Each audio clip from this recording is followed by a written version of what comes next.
Assalamualaikum warahmatullahi wabarakatuh. Innal hamdalillah nahmaduhu wa nasta'inuhu wa nastaghfiruh wa na'udzu billahi min shururi anfusina wa min sayyiati a'malina. Man yahdihillahu fala mudilla lahu wa man yudlil fala hadiya lahu. Asyhadu an la ilaha illallah wahdahu la syarika lah wa asyhadu anna Muhammadan 'abduhu wa rasuluhu amma ba'du fa inna khairal kalami kalamullah wa khairul huda huda Muhammadin sallallahu alaihi wasallam wa syarrul umuri muhdatsatuha wa kullu muhdatsatin bid'ah wa kullu bid'atin dhalalah wa kullu dhalalatin finnar.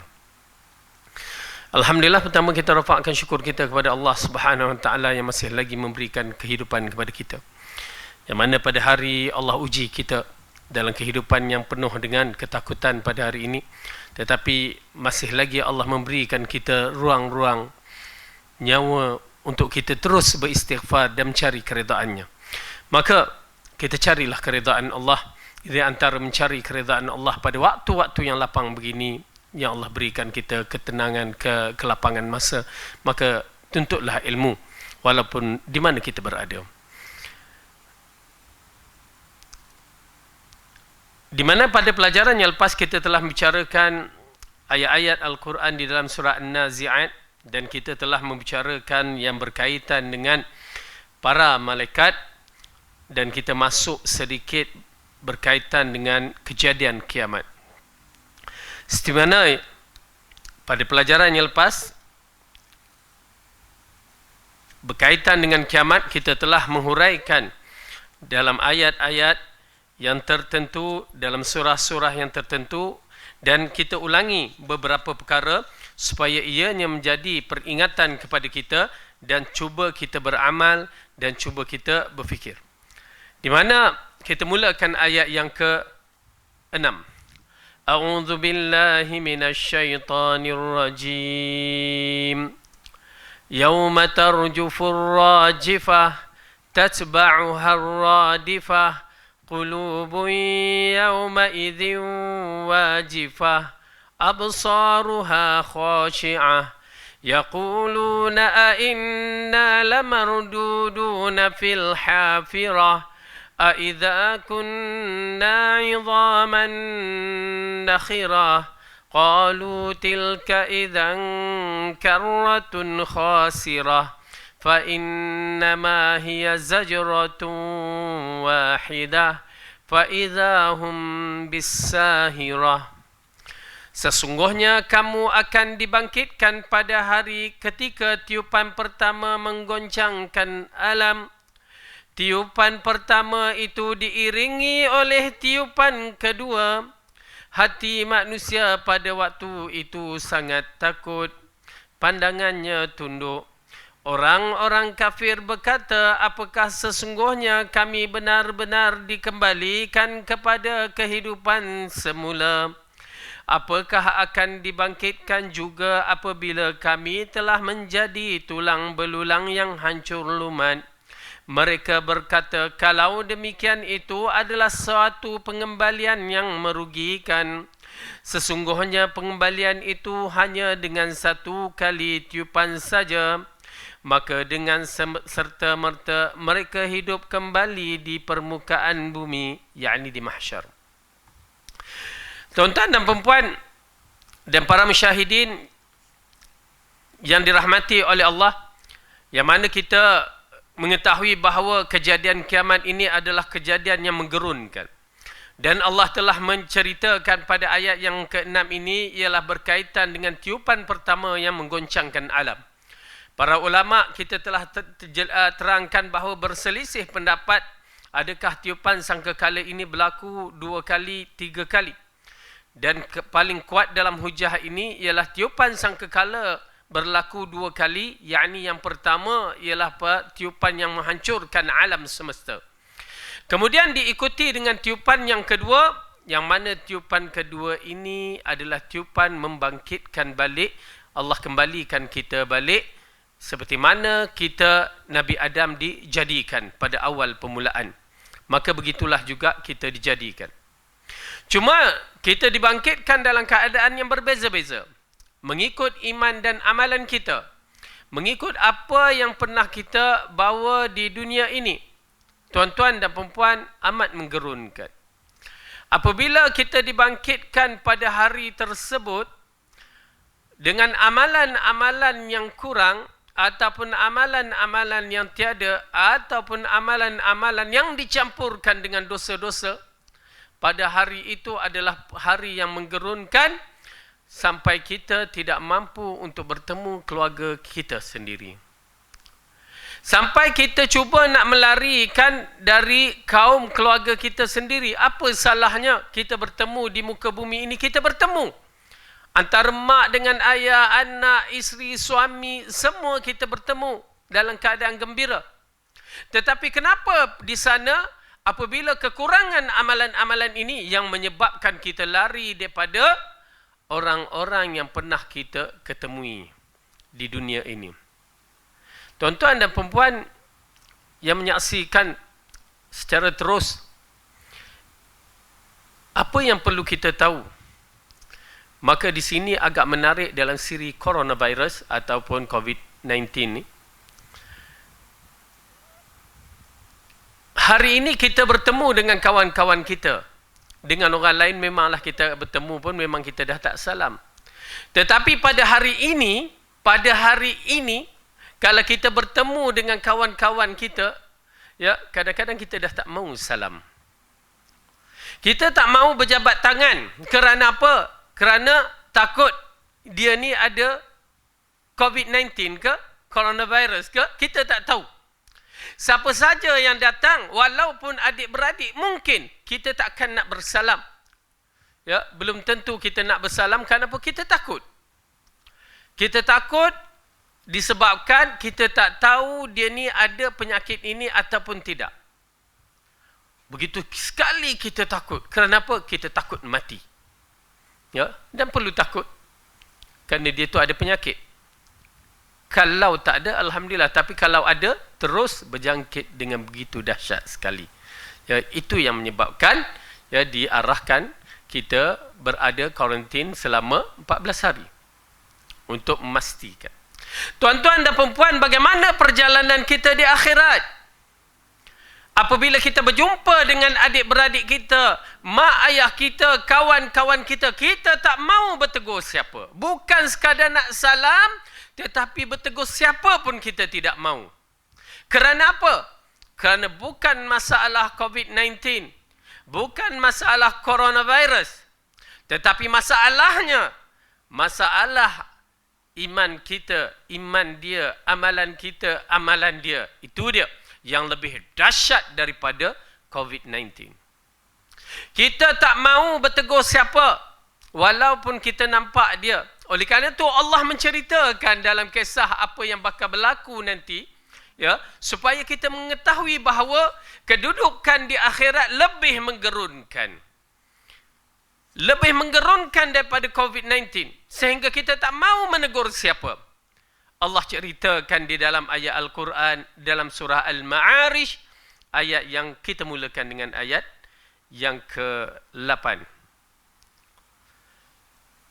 Surah Al-Ma'arij, surah yang ke-60, surah yang ke-70, juzuk 29. Ayat yang ke-8 kita mulakan. A'udzu billahi minasy syaithanir rajim.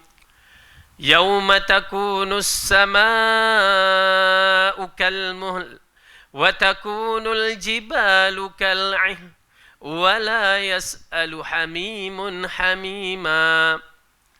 Pada hari ketika langit menjadi seperti luluhan perak dan gunung ganang menjadi seperti bulu yang berterbangan, dan tidak ada seorang teman akrab pun menanyakan temannya. Yubassarunahum, sedangkan mereka saling melihat. Tuan-tuan dan perempuan, tak ada siapa nak bertegur siapa. Tak ada siapa yang nak bertegur siapa, walaupun pada hari itu mereka melihat di kalangan adik-adik mereka, abang, adik, kakak, abang, adik-beradik mereka, mak saudara, kaum kerabat, tok nenek, ayah, semua tidak mahu menegur siapa kecuali orang yang beriman. Ya. Nampak yubassarunahum, sedangkan mereka saling melihat tetapi mereka tidak menegur. Bagaimana mereka nak menyentuh? Lagilah tidak. Kerana apa ni? Kerana takut dikaitkan bahawa dia inilah yang menyebabkan aku begini, yakni menjadi orang yang akan masuk neraka. Disebabkan anak akan menunjukkan kepada orang yang paling rapat dengan dia, mak dan ayahnya. Seorang isteri akan menunjukkan kepada suaminya. Seorang adik-beradik akan menunjuk antara satu sama lain. Disebabkan dosa-dosa mereka yang cuba mereka nak calitkan kepada kita. Tuan-tuan dan perempuan, lebih dahsyat dari coronavirus, lebih menakutkan dari COVID-19, tidak menegur antara satu sama lain sedangkan mereka dapat melihat antara satu sama lain. Tak apa lagi, tetapi Allah kaitkan cerita ini seperti mana pelajaran yang lepas kita telah membicarakan di dalam surah Abasa. Surah yang ke-80. Pada ayat yang ke-33 kita mulakan. A'udzu billahi minasy syaithanir rajim. Juzuk 30, surah ke-80, ayat 33 kita mulakan. Fa idza ja'atis sakhah يوم يفر المرء من أخيه وأمه وأبيه وصاحبته وبنيه لكل امرئ منهم يومئذ شأن يغنيه.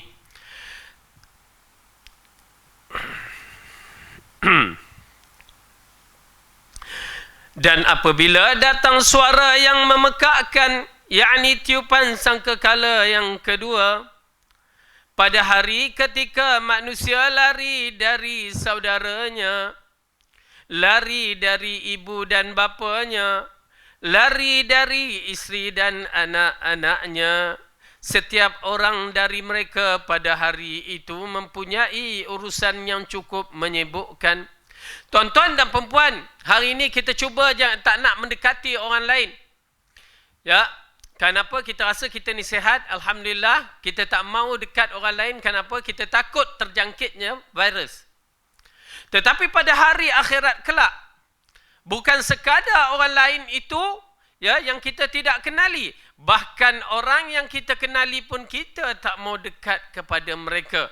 Kerana mereka ada virus yang menakutkan. Apa dia? Nak kaitkan kita dengan kesalahan-kesalahan mereka. Lihat betapa beratnya satu dosa itu, yang lebih berat daripada virus yang akan kita bawa di akhirat kelak.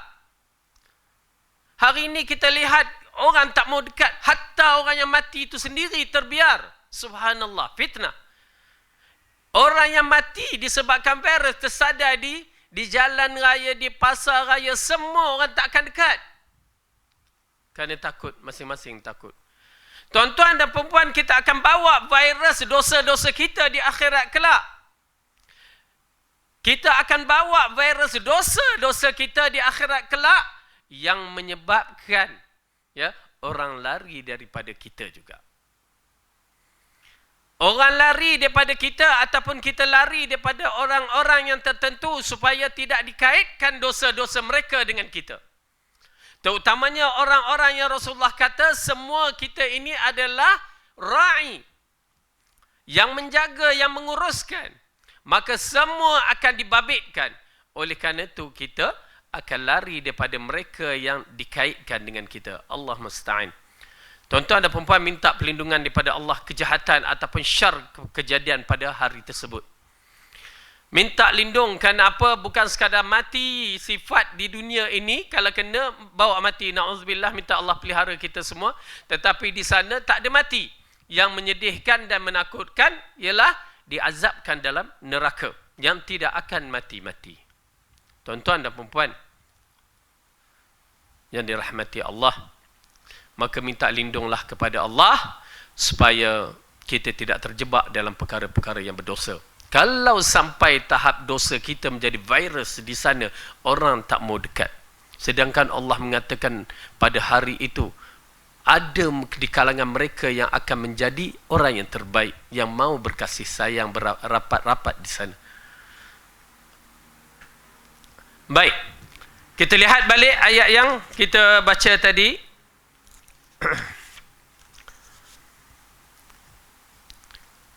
Tiupan pertama itu diiringi tiupan kedua. Hati manusia pada waktu itu sangat takut. Pandangannya tunduk. Ya, ini di antara kejadian-kejadian hari akhirat. Dan kita dah ulaskan bahawa waktu itulah berlaku, ya, anak-anak lari, ibu bapa lari daripada anak-anaknya, suami akan lari daripada isterinya, yang semua dikaitkan akan lari antara satu sama lain. Kerana apa? Virus dosa itu, ya, yang ditakuti akan dikaitkan boleh menyebabkan dia bukan mati tetapi dimasukkan ke dalam neraka. Kemudian Allah menceritakan orang-orang kafir berkata, apakah sesungguhnya kami benar-benar dikembalikan kepada kehidupan yang semula? Ini di antara i'tiqad golongan kafir jahiliyah, ya, yang mempertikaikan tentang kehidupan semula, kehidupan selepas kematian. Walaupun kita ketahui bahawa di kalangan golongan-golongan kafir musyrikin beriman, tetapi cara beriman mereka tu tak betul. Mereka percaya kepada kewujudan hari kemudian ataupun kehidupan semula. Namun cara iman mereka berbeza dengan cara orang-orang yang beriman mengikut manhaj landasan Al-Quran dan As-Sunnah, ataupun landasan kitab samawiyah, kitab dari langit. Mereka percaya adanya kehidupan selepas kematian kita ini. Tetapi kehidupan mereka macam sebahagian dari kepercayaan orang Hindu, kita ini akan hidup selepas kita mati, selepas mungkin 200-300 tahun akan datang hidup semula dalam kejadian baru.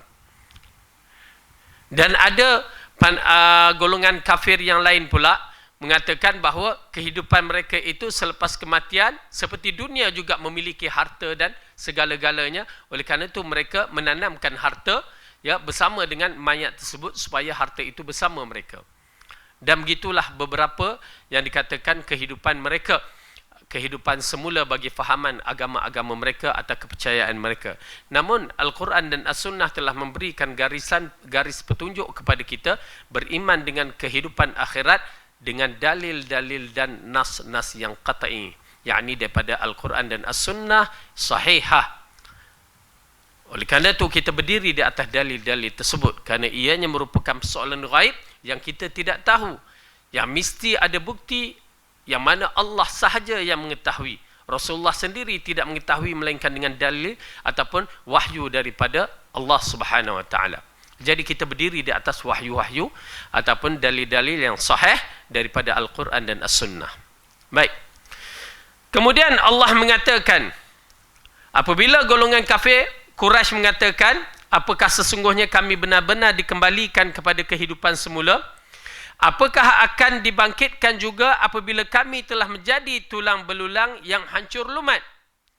Ya, akan dibangkitkah semula kami apabila dah tulang tu hancur? Kalau tak hancur, mungkin lagi mereka mengatakan ini hancur. Oleh kerana itu, tuan-tuan dan perempuan, beriman dengan hari akhirat, dengan kehidupan semula itu amat penting. Ia di antara asas akidah kita dalam rukun iman yang 6 perkara itu adalah beriman dengan kehidupan di alam akhirat. Bagaimana kejadian kita katakan, kul amantu billah, kami beriman dengan Allah. Kita beriman dengan Allah, kita beriman dengan Rasul, kita beriman apa yang diwahyukan kepada Rasulullah sallallahu alaihi wasallam tanpa banyak bicara. Jangan ambil ruang kita, minda kita ini dengan pemikiran-pemikiran kehidupan akhirat begini. Kehidupan kubur begini tanpa dalil.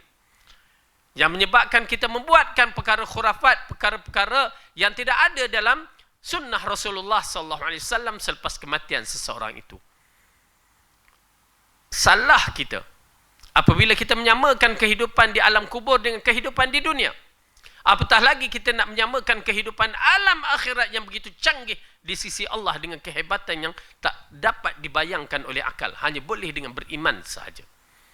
Beriman apa dia? Keyakinan yang perlu dipasak dalam jiwa kita tanpa ragu-ragu. Saya beriman. Baik. Apabila Allah mengatakan begitu, lalu Allah mengatakan lagi, mereka berkata, kalau demikian itu adalah suatu pengembalian yang merugikan. Sesungguhnya pengembalian itu hanyalah dengan satu kali tiupan sahaja. Okey. Dalam ayat ini, mereka mengatakan, kalaulah mereka dibangkitkan, berarti mereka dalam keadaan rugi. Ya, kita menyaksikan bahawa perbahasan ini antara Rasulullah SAW dengan kafir Quraisy yang tidak beriman dengan kehidupan akhirat. Tetapi apabila Allah menegaskan dalam Al-Quran bahawa kehidupan itu adalah berhak, kehidupan itu adalah benar, maka pada waktu itulah Allah mengatakan di sini, apa dia? Sesungguhnya pengembalian itu hanyalah satu kali tiupan sahaja, yakni tiupan sangkakala yang kedua. Dan kita telah bicarakan bagaimana tiupan sangkakala yang kedua. Apabila manusia itu dihidupkan dari tulang sulbi mereka, Allah jadikan ianya seperti biji benih dan ditaburkan di satu bahagian. Lalu datanglah tiupan sangkakala yang kedua, seperti angin yang spoi-spoi kata orang, dan diikuti dengan hujan gerimis. Maka manusia terjadilah pada ketika itu. Ya, subhanallah, maha suci Allah. Saya beriman. Saya beriman yang mana ianya terjadi seperti mana kalau kita tengok dalam rencana-rencana tu, ya, bagaimana ditangkap gambar biji benih tu, dia naik, ya, ditangkap dengan cepat, maka disitulah kejadiannya. Begitulah kejadian kita yang akhirnya meninggi sampai 60 hasta seperti kejadian Nabi Adam AS. Baik, kemudian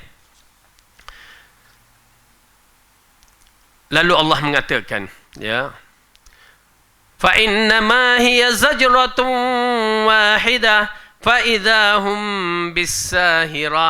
Sesungguhnya pengembalian itu hanyalah dengan satu kali tiupan sahaja, maka dengan serta-merta mereka hidup kembali di permukaan bumi mahsyar. Ya, jadi ini dia kehidupan yang kedua. Kehidupan yang kedua yang bakal kita hidup. Tuan-tuan dan perempuan, kehidupan kedua bakal kita hidup. Siapa di antara kita, ya, akan pergi dahulu dan akan hidup bersama-sama nanti di akhirat kelak dalam waktu yang sama. Ya, cuma dia pada kehidupan sekarang ini hanya Allah yang mengetahui sampai bila ajal kita. Kita pun tak tahu. Minta-minta Allah matikan kita dalam beriman, itu je.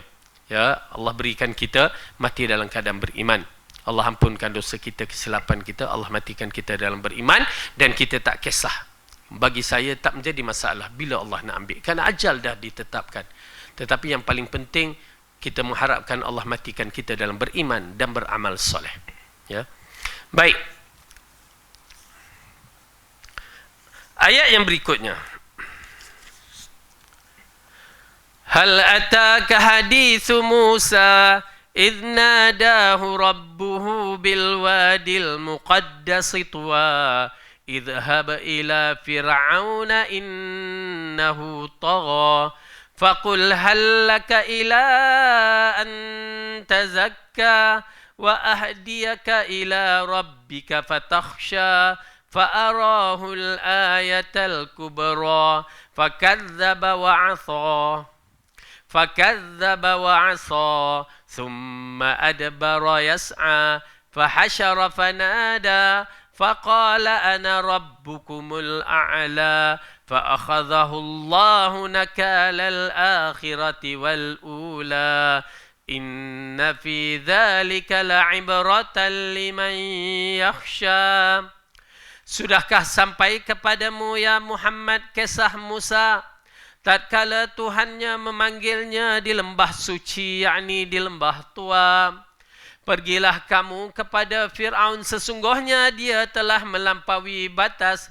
Dan katakanlah kepada Fir'aun, adakah keinginan bagimu untuk membersihkan diri dari kesesatan? Dan kamu akan kupimpin ke jalan Tuhanmu agar supaya kamu takut kepadanya. Lalu Musa memperlihatkan kepadanya mukjizat-mukjizat yang besar. Tetapi Fir'aun mendustakan dan menderhakai. Kemudian dia berpaling seraya berusaha menentang Musa. Maka dia mengumpulkan pembesar-pembesarnya, lalu berseru memanggil kaumnya, seraya berkata, akulah Tuhanmu yang paling tinggi. Maka Allah mengazabnya dengan azab di akhirat dan azab di dunia. Sesungguhnya pada yang demikian itu terdapat pelajaran bagi orang-orang yang takut kepada Tuhannya. Baik. Setelah Allah membicarakan tentang kisah alam akhirat, maka di sini dibawakan satu kisah yang menarik yang berkaitan dengan kisah Nabi Musa alaihissalam, Musa bin Imran, yang mana Allah telah menjadikan dia di antara rasul-rasul yang terbaik, yang terpilih sebagai ulul azmi, yang mana ia mempunyai kehebatan-kehebatannya yang tersendiri, yakni mukjizat-mukjizat yang tersendiri. Maka di sini kita berkenalan dengan Nabi Musa alaihissalam. Pada pelajaran-pelajaran yang lepas kita telah menceritakan bahawa Rasulullah SAW ada bersabda bahawa para Nabi yang diutuskan sebanyak 124,000. Dan di kalangan para Nabi itu munculnya Rasul-Rasul. Ya, apa beza Nabi dengan Rasul? Semua para Nabi ini diwahyukan dan diarahkan untuk menyampaikan risalah masing-masing. Cuma para Rasul adalah Nabi yang telah diberikan syariat baru. Ya, maka dia naik taraf jadi rasul, maka syariat baru. Nabi-nabi lain meneruskan risalah para rasul ini. Oleh kerana itu Rasulullah mengatakan al-ulama warithatul anbiya. Ya, para ulama adalah pewaris nabi, pewaris para nabi. Disebabkan apa? Disebabkan ya, para nabi mewariskan risalah-risalah para rasul. Maka kita mewariskan risalah-risalah Rasulullah SAW. Okey, baik. Satu. Kemudian yang kedua, Nabi Musa alaihissalam adalah Nabi yang diutuskan kepada Bani Israel. Dalam permulaan kisahnya adalah bermula apabila kita kenal Fir'aun, bagaimana kedudukan Fir'aun yang amat besar sebagai seorang raja di bumi Mesir, yang mana kekuasaan mereka kekuasaan cukup hebat. Kita katakan sebagai manusia lah hebat. Dalam kategori manusia dia hebat, tetapi di sisi Allah tak ada apa-apa. Ya. Baik. Apabila dia memiliki berbagai perkara yang hebat, mempunyai gedung-gedung yang besar ataupun mempunyai istana yang hebat, yang mana istananya hampir dikatakan merentasi sebahagian daripada Sungai Nil. Dengan arti kata lain, kita tahu, ya, kita mungkin tak memahami kenapa Fir'aun begitu mengagungkan dirinya, mengangkat dirinya begitu besar. Ya. Pertama, apabila disebutkan Fir'aun, yakni raja-raja di Mesir, mereka tak panggil raja, tak panggil sultan, mereka panggil Fir'aun. Okey. Satu. Dan kedua, mereka menganggap mereka seperti kita keturunan dewa-dewa. Yakni kefahaman mereka bukan kita kefahaman golongan-golongan tertentu, Hindu-Hindu misalnya, mereka ini seperti keturunan dewa ataupun Tuhan-Tuhan.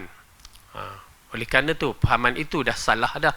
Ya, Tuhan beranak misalnya. Okey, itu diletakkan Fir'aun itu seperti anak Tuhan, dan bila dah menjadi mempunyai kerajaan, dia seolah-olah Tuhan. Itu semua di zaman dahulu kepercayaan raja-raja begitu, yang meletakkan diri mereka seperti Tuhan untuk disembah. Dan kekuatannya cukup dahsyat. Kalau kita membaca sejarah Fir'aun ini, kekuatan cukup dahsyat. Mereka hidup 1000 tahun di Mesir sana. Ya, bila disebut keturunan Fir'aun itu, yang banyak dibicarakan Fir'aun ini ialah Fir'aun di zaman Nabi Musa. Dengan nama dia Ramses berapa? 2. Ya. Baik. Dengan kedudukan yang hebat, dan dikatakan bahawa dia tidak pernah mempunyai penyakit, tak pernah sakit. Oleh kerana itu, tuan-tuan dan perempuan, sihat itu ujian, sakit itu pun ujian. Ya, kaya ujian, miskin pun ujian. Semua itu adalah Allah nak memastikan siapa yang baik amalannya. Bila dia tak pernah kena sakit, macam seorang tu tak pernah rasa susah, ya, dia rasa seronok, excited, hebat aku kan. Tak boleh. Seharusnya bila kita tidak merasakan kesakitan ataupun ujian-ujian itu, katakan kul alhamdulillah. Kalau agak merasakan kekurangan, alhamdulillah ala kulli hal. Okay. Jadi begitulah kedudukan. Tetapi Firaun tidak.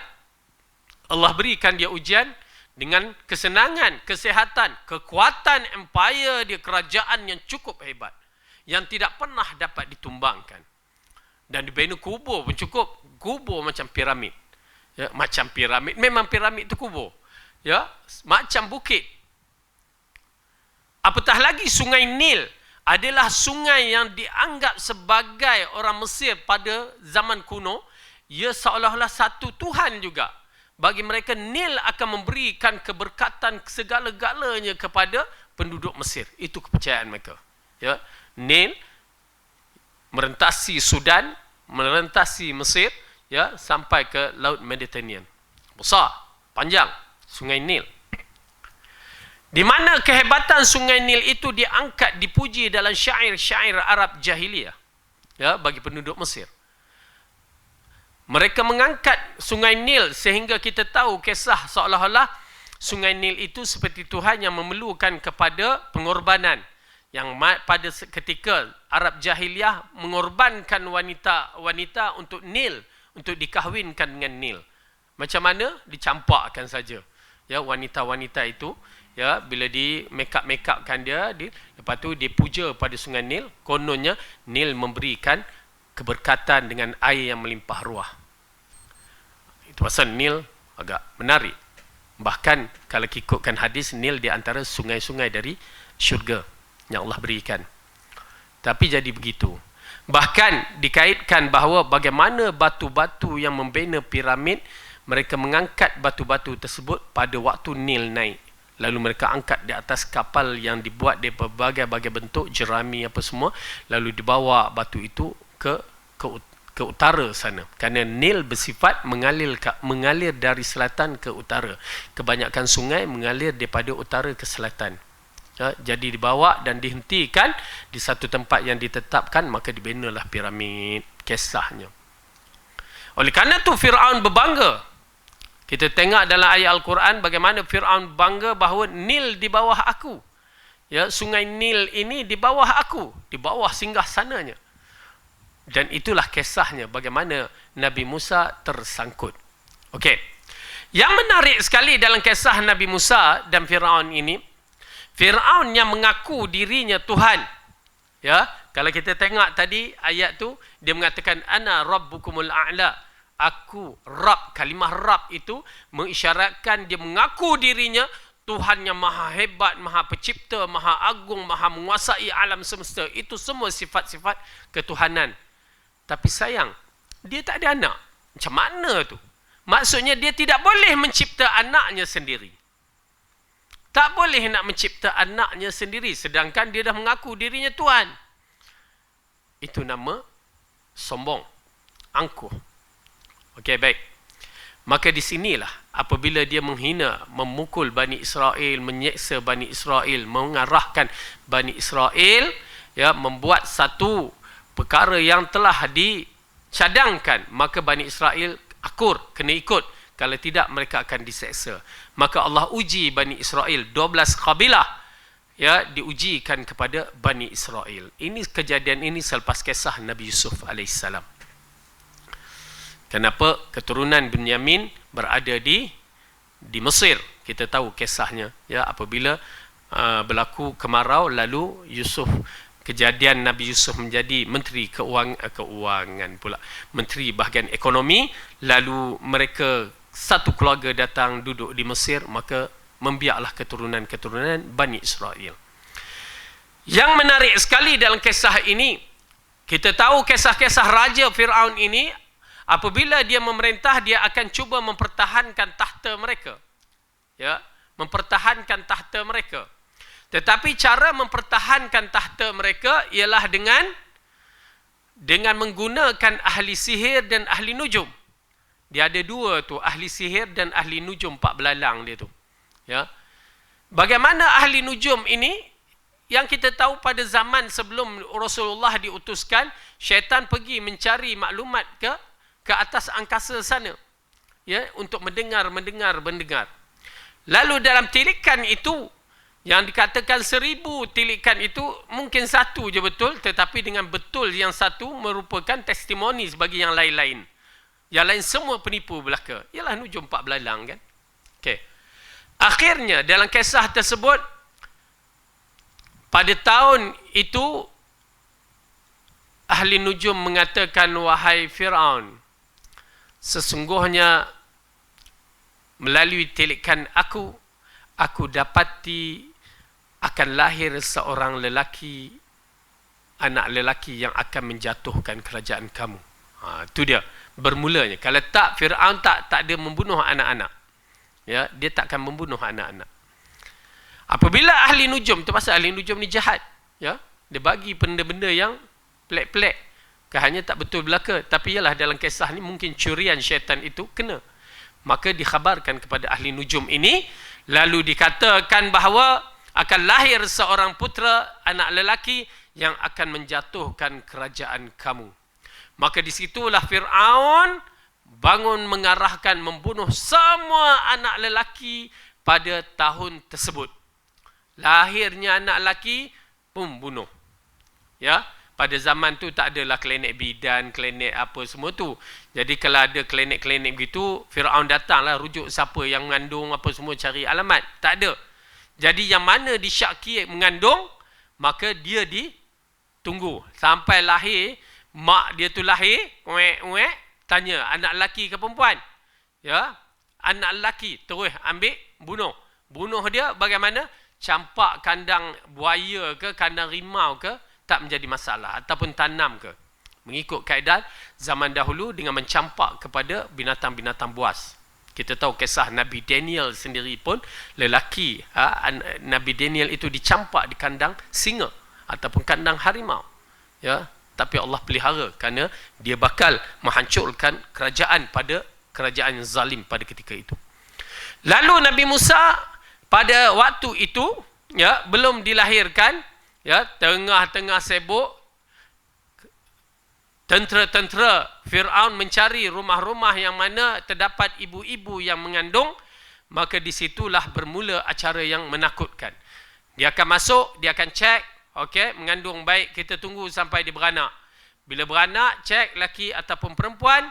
Maka bila cek lelaki dibunuh, perempuan dibiarkan hidup. Ya, dalam sejarah umat dia berlaku 2 kali. Ya, perempuan bukan begitu. Okey, sorry.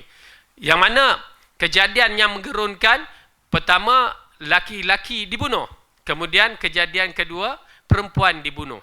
Perempuan dibunuh di zaman Arab Jahiliyah sebelum Rasulullah sallallahu alaihi wasallam diutuskan menjadi rasul.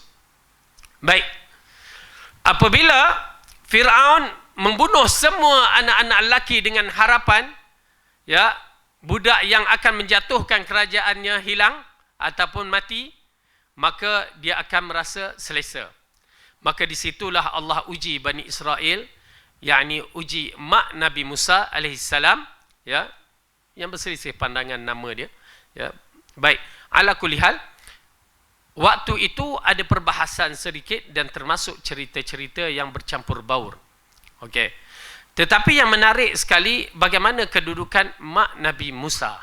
Okey, mak Nabi Musa ni, dia duduk di perkampungan. Ya. Dan dikatakan wallahu alam, ayah dia Imran ini adalah di antara orang-orang yang masih lagi bertitle, ada pangkat lah, wallahu alam, yang tidak dikacau.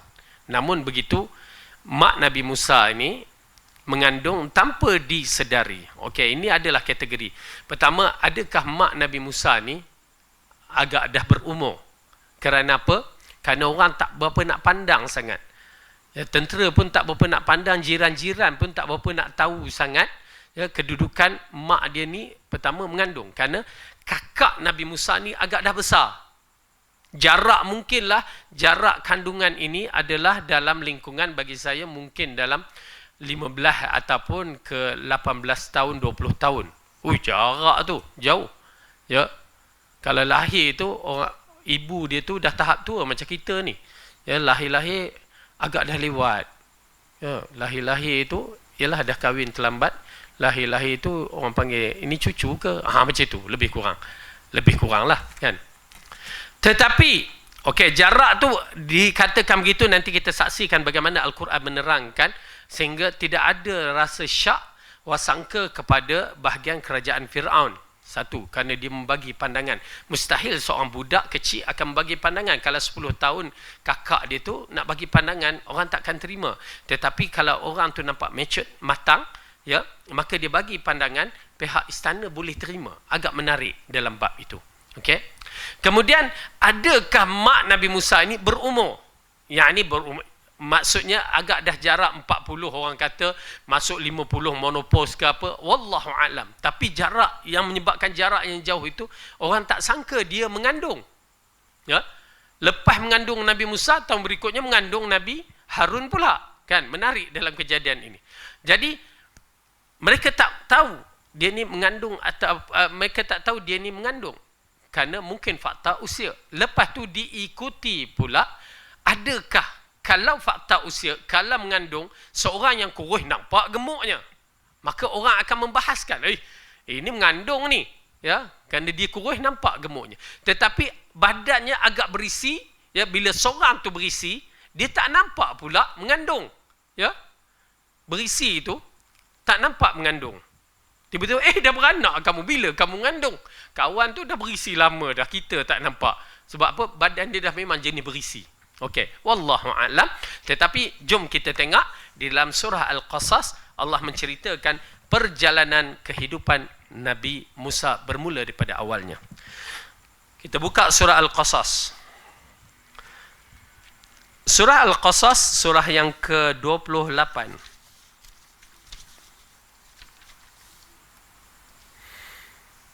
Juzuk ke-20. Muka surat 385.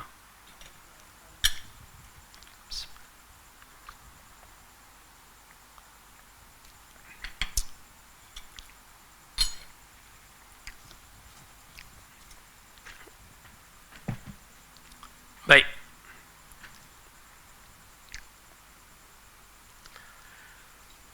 A'udzu billahi minasy syaithanir rajim. Bismillahirrahmanirrahim. Tasim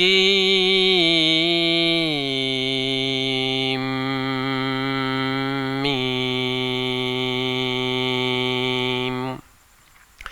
Tilka ayatul kitabil mubin. Natlu alayka min naba'i Musa wa Fir'auna bil haqq لقوم يؤمنون إن فرعون علا في الأرض وجعل أهلها شيعا يستضعف طائفة منهم يذبح أبناءهم ويستحيي نساءهم إنه كان من المفسدين ونريد أن نمن على الذين استضعفوا في الأرض ونجعلهم أئمة ونجعلهم الوارثين ونمكن لهم في الأرض ونري فرعون وهامان وجنودهما منهم ما كانوا يحذرون. Tasimim, hanya Allah yang mengetahui maknanya. Ini adalah ayat-ayat kitab Al-Quran yang nyata dari Allah. Kami membacakan kepadamu sebahagian dari kisah Musa dan Fir'aun dengan benar untuk orang-orang yang beriman. Sesungguhnya Fir'aun telah berbuat sewenang-wenang di muka bumi dan menjadikan penduduknya berpecah belah. dengan menindas segolongan dari mereka, menyembelih anak lelaki mereka dan membiarkan hidup anak perempuan mereka. Sesungguhnya Fir'aun termasuk orang-orang yang membuat kerosakan. Okey, ini di antara sifat Fir'aun. Pertama, dia menindas. Dia memecah belah. Oleh kerana itu, tuan-tuan dan perempuan, terutamanya orang Islam, jangan berpecah belah. Berselisih akan berlaku, tetapi jangan berpecah belah. Kenapa? Bila kita berpecah belah, orang-orang yang jahat akan masuk. Orang kafir akan masuk. Okey, di sini Fir'aun masuk kepada Bani Israel. Kemudian dia menindas segolongan dari mereka, bahkan menyembelihkan anak lelaki mereka dan membiarkan hidup anak-anak perempuan mereka. Sesungguhnya Fir'aun termasuk orang yang berbuat kerosakan. Ya, dia masuk, dia rosakkan, dia sembelih anak. Ya, dia LGBT kan manusia. Nauzubillah. Ya, dan dia membiarkan hidup anak perempuan. Nauzubillah. Baik. Dan kami hendak memberikan kurniaan kepada orang-orang yang tertindas di bumi Mesir dan hendak menjadikan mereka pemimpin dan menjadikan mereka orang-orang yang mewarisi bumi, dan akan kami teguhkan kedudukan mereka di muka bumi, dan akan kami perlihatkan kepada Fir'aun dan Haman beserta tentera-tenteranya apa yang selalu mereka khawatir dari mereka. Okey, baik. Jadi di sini Allah dah menceritakan, tuan-tuan dan perempuan, bab kata seperti mana firman Allah, wa makaru wa makarallahu wallahu khairul makirin. Ya, mereka buat perancangan, Allah buat perancangan, dan perancangan Allah adalah sebaik-baik perancangan, yang mana Fir'aun membuat perancangan untuk menguasai. Dan kita tahu nama dalam ayat ini disebut nama seorang menteri dia, namanya Haman. Okey, Haman ni dia penasihat raja. Raja kadang-kadang nakkan petunjuk, tetapi kadang-kadang penasihatnya tak baik, maka akan hancur. Kita tahu kejadian jatuhnya Baghdad ia disebabkan tindakan penasihat raja yang tidak baik, kerana dikatakan penasihatnya adalah dari kalangan Syiah. Ya, penasihat bendahara raja itu adalah Syiah yang cuba merosakkan negara Islam pada ketika itu. Baik. Dalam kisah ini, apabila Haman dan Fir'aun dikuatkan dengan tentera-tenteranya, ya, mereka begitu takut dengan apa yang dikatakan oleh nujum tadi, bahawa akan lahir seorang lelaki yang akan menghancurkan kerajaan Fir'aun, maka disembelihkan. Maka di sinilah bermula kisahnya.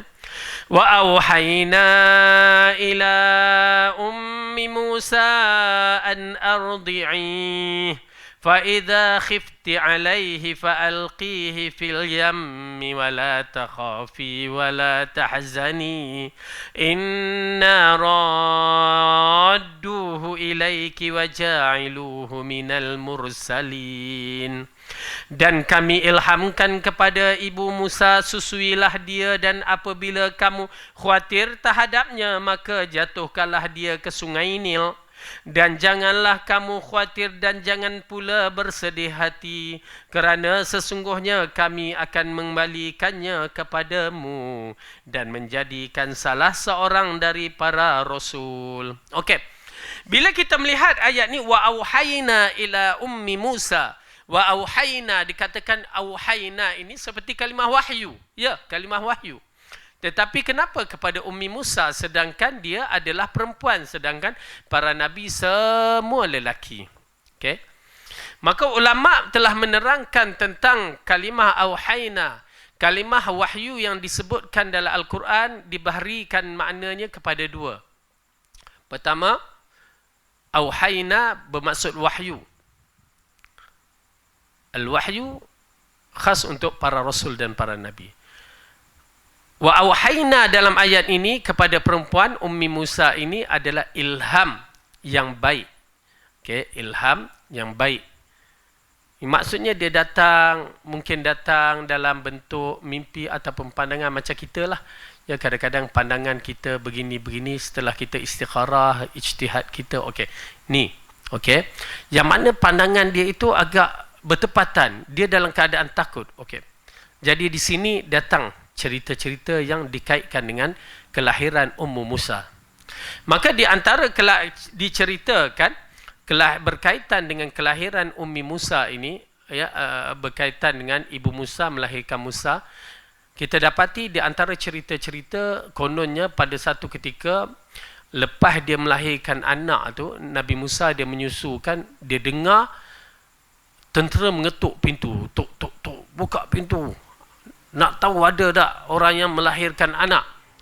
Waktu tu Mak Musa pun segera ke dapur, pasang kayu, pasang apa semua, dia letakkan periuk tertenggek dan diletakkan Nabi Musa dalam periuk. Kan? Bayangkan api menyala, periuk, lepas tu Nabi Musa dalamnya. Itu cerita yang tak sahih. Baik, kemudian bila dia bertemu dengan tentera tu, tentera pun masuk cek tanpa memerhatikan, ialah periuk atas tu siapa yang nak ambil perhatian.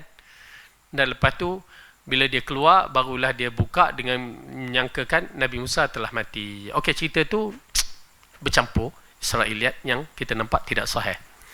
Tetapi yang penting kita melihatkan dalam penafsiran ayat Al-Quran ini diceritakan bahawa ibunya diberikan ilham. Okey, pada ayat ini banyak kaitan yang agak menarik. Seorang wanita mungkin boleh melahirkan anaknya sendiri, ya, tetapi biarlah dia ada persiapan. Okey, persiapan kita tahu bahawa Ummu Musa telah melahirkan Musa bersendirian, mungkin dengan bersendirian dengan anaknya yang perempuan. Tetapi kalau kita baca dalam kisah Maryam melahirkan Isa di bawah pokok tamar tu bersendirian. Namun janganlah buat bagi mereka ya, yang nak beranak, aku nak beranak sendirilah, nak ikut Maryam kan, jangan. Dia pergi ke hospital juga, hospital salin. Okey, ala kulihal nak menceritakan dia melahirkan anak Musa itu dalam keadaan ketakutan.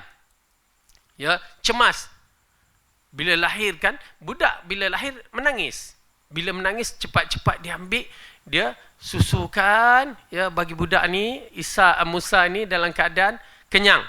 Dan budak-budak ya, dia bila kenyang dia tidur. Itu memang kehidupan budak-budak lah. Ya, lapar menangis, kenyang tidur. Dan dia tidur, dia kena banyak tidur. Kenapa? Dia banyak tidur untuk membesar. Ya, untuk besar, pembesaran. Itu pasal budak-budak banyak tidur. Minum, tidur, berak. Minum, tidur, buang air. Macam itulah keadaannya. Ya, untuk besar. Tetapi kalau orang tua banyak tidur, untuk apa tu? Besar kepala. Okey. Ala kulihal. Baik. Apabila dia dah kemaskan Nabi Musa AS, ya, dah pakaikan pakaian, ya, maksudnya dibalutkan baby tu di bengkung ke apa? Bendung. Amboi, bengkung pula. Bendung, dibendungkan baby itu. Lalu di sinilah dia datangnya idea, aku letakkanlah di tengah-tengah sungai. Tak tahu, ini bukan idea biasa. Kita katakan idea ini adalah idea yang luar biasa. Macam mana seorang nak campakkan ke dalam sungai waktu tu, yang bukan adat biasa masyarakat, dan tahu kedudukan sungai belum tentu selamat. Lalu pada ayat ini juga mengisyaratkan Nabi Musa berada di selatan, di selatan istana Fir'aun. Ya, di selatan istana Fir'aun. Dalam jarak wallahu alam. Tapi al-muhim, apabila dan kita menyaksikan kelahiran itu agak hampir kepada malam, ya, hampir kepada malam, maka lepas jadi susunya diberikan Musa bedung tadi. Lepas tu dia seolah-olah dah menyiapkan satu alat seperti sampan yang kecil, macam kita macam besin lah, tetapi buat daripada jerami. Ya, yang mana jerami itu menimbulkan baby ini. Lalu dia susukan baby ini sampai kenyang. Diletakkan baby ini di dalam apa? Di dalam bekas tersebut, tabut tu. Lalu ditutup, diselimut dan berdoa kepada Allah Subhanahu Wa Taala. Dan diceritakan juga bahawa ibu Musa ini di antara orang yang beriman di kalangan Bani Israel. Ya, orang yang beriman. Okey, maka dia pun lepaskan pada bekas itu di dalam sungai Nil. tetapi hati seorang ibu.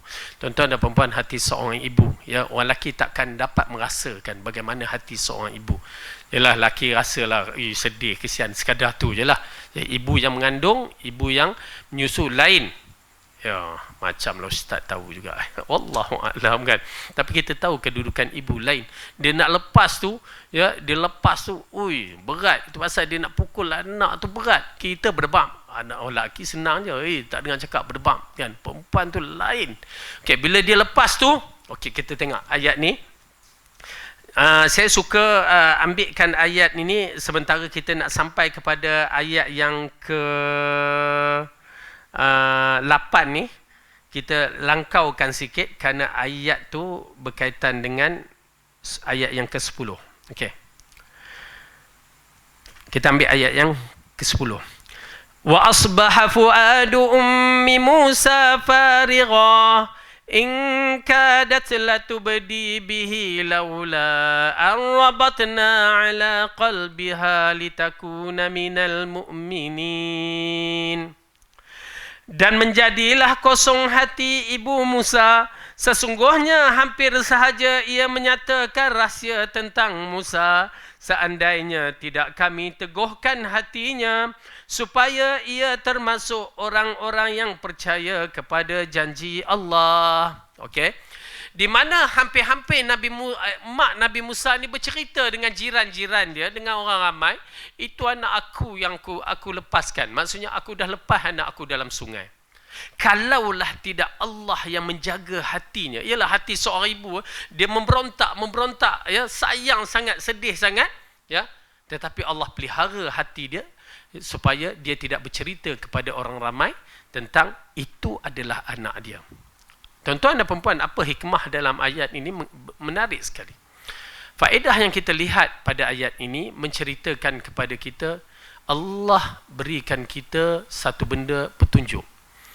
Jangan kita sangka kita je yang sebab akulah begini. Dah, Allah bagi petunjuklah kita mau mengaji, Allah bagi petunjuklah kita mau solat dan segala-galanya. Kalau Allah tak jaga kita ini, kita entah-entah lak-lak macam orang yang lain juga. Bersyukur kepada Allah. Maka pada ayat ini menceritakan Allah pelihara dia dan hati mak Nabi Musa ini, ya, dah berbolak-balik. Wa asbaha salah mengisyaratkan waktu itu adalah di waktu pagi. Kemudian Allah menceritakan, wa qalat li ukhtihi qussi fabasurat bihi an junubin wa hum la yash'urun. Dan berkatalah ibu Musa kepada kakak Musa, saudara Musa yang perempuan, ikutilah dia. Maka kelihatanlah olehnya Musa dari jauh, sedangkan mereka tidak mengetahui. Semua orang tak mengetahui. Mak Musa, seolah-olah ayat ini menceritakan Musa ini dilepaskan pada waktu pagi. Ya, pasal kalimah asbaha, ya, menceritakan seolah-olah di waktu pagi. Jadi dilepaskan di waktu, tak kiralah pagi itu waktu duha, waktu sahur ke apakah, di waktu gelap tu dilepaskan. Dia kata, wahai kakak Musa, pergi kamu tengok dari jauh. Jangan kamu pergi tengok lepas tu kamu cerita nak tengok tu, jangan. Okey, oleh kerana tu kakak Musa perhatikan dari jauh dan menunjukkan kakak Musa ni bukan budak-budak, matang. Dia tengok, bila orang tengok, kamu buat apa? Tak ada apa, jalan-jalan je. Tapi sedangkan dia merhati dari anak mata dia, dari jauh ke mana perginya tabut tu. Dan bila diperhatikan dari jauh, maka didapati tabut itu masuk ke kawasan istana. Dan menunjukkan tabut itu masuk kawasan istana di pagi hari. Yakni di waktu, ialah pagi dah mula terang. Puteri diraja nak pergi mandi. Puteri pula, permaisuri diraja yang dikatakan Asyah ini nak pergi mandi ke dalam sungai Nil. Ya, bila kita katakan kawasan sungai Nil ini, bila kawasan raja mesti terjaga. Dan tabut ini masuk ke dalam kawasan itu. Menarik sekali. Tuan-tuan dan perempuan, Allah jadikan satu perkara. Bila kita berdiri di atas sunnah, berdiri di atas kebenaran, jangan takut.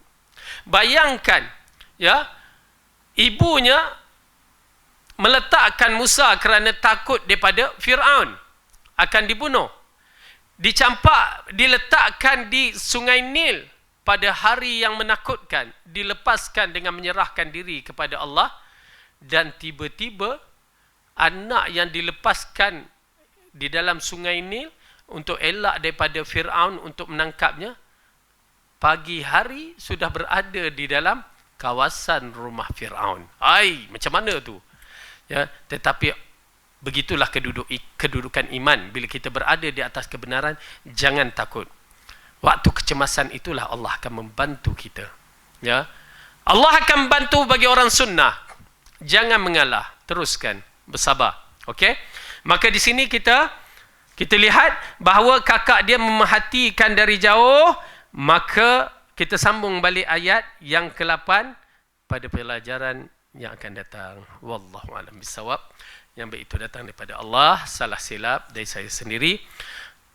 Dan mudah-mudahan Allah pelihara kita semua dan juga rakyat Malaysia semua dari coronavirus, dan juga seluruh alam semesta kita ni, ya, manusia di mana saja berada, terutamanya orang Islam, ya, supaya mereka sentiasa berjaga-jaga daripada perkara yang berbahaya ini. InsyaAllah mudah-mudahan Allah pelihara kita semua. Amin ya rabbal alamin. Aqulu qawli hadza wa astaghfirullahu li wa lakum. Assalamualaikum warahmatullahi wabarakatuh.